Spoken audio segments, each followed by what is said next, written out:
पुण्यातील ठाकरेंच्या शिवसेनेचे नेते वसंत मोरे यांनी सुद्धा प्रतिक्रिया दिली आहे। दिल्या घरी सुखी रहा, आमच्यावर बोलू नका असं वसंत मोरे म्हणालेत। वसंत मोरेंनी नीलम गोरेंना हा थेट इशारा दिला। पुण्यात गोरेंनी काय केलं हे सगळं बाहेर काढू असंही वसंत मोरे म्हणाले। नीलम गोरे यांनी उद्धव ठाकरे यांच्यावरती गंभीर आरोप केले, नंतर त्याचे पडसाद आता वेगवेगळ्या शहरात उमटत आहेत। आपल्यासोबत शिवसेनेचे शहर समन्वयक वसंत मोरे आहेत। त्या कसं बघताय या सगळ्या आरोपाकडे? कारण तुम्ही महानगरपालिकेत काम केले, कारण कार्यकर्त्याने म्हणले की नीलम गोरे महानगरपालिकेतल्या कार्यकर्त्यांकडून भेटवस्तू घ्यायच्या, मात्र त्यानेच मातोश्रीवरती आरोप केले। बघा, मी त्यांचे संपूर्ण जी काही त्यांचं जी मुलाखत घेतली ती मुलाखत पण पाहिली।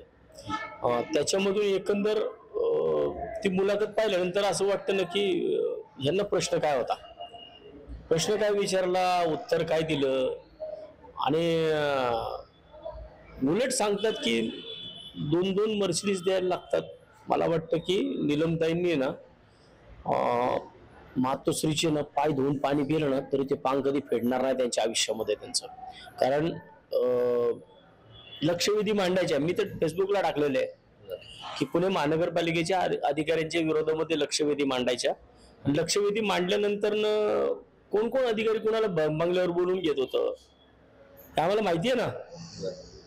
जो 2012चा डीपी झाला, या 2012च्या डीपी मध्ये कुठले कोण कोण लोक यांच्याकडे जाऊन भेटले, कशा मध्ये काय काय बदल करायला होत होते, या सगळ्या गोष्टी जर बाहेर काढायला लागल्यात ना तर मग ताईंना पुणेमध्ये थांबणं सुद्धा अवघड होईल।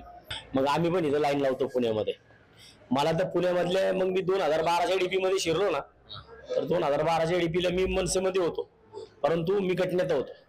त्यामुळे मला माहिती आहे ना की कोण कुणावरती किती प्रेशर टाकत होतो। शिवसेनेचा गटनेता माझा मित्र आहे, त्यामुळे माझ्या मित्रावरती किती त्या टायमाला दबाव येत होता। आम्ही अगदी कुठं होतो, कुठं असताना त्याला कुणाचे फोन यायचे, कशा प्रकारे त्याला बोलणं व्हायचं, हे सगळं मला माहिती आहे। कसं इंटरफेअर होतात? कारण हरून नाव बोलताना असे स्पष्ट सांगत नाहीत, ते मात्र म्हणतात की सगळा इंटरफेअर होता। नेमका तो कसा होता, कशाच्या पद्धतीने? इंटरफेअर म्हणजे अगदी मुख्य सभेतला जो अजेंडा असायचा ना, त्या प्रत्येक अजेंड्यावरच्या प्रत्येक विषयावरती बोलणं व्हायचं। या विषयात काय आहे, हा विषय कुणाचा आहे, तो विषय कुणाचा आहे, इथपर्यंत। म्हणजे मी ज्या पक्षामध्ये होतो त्या पक्षाने मला कधी विचारलं नव्हतं, पण ही तो या विचारत होत्या।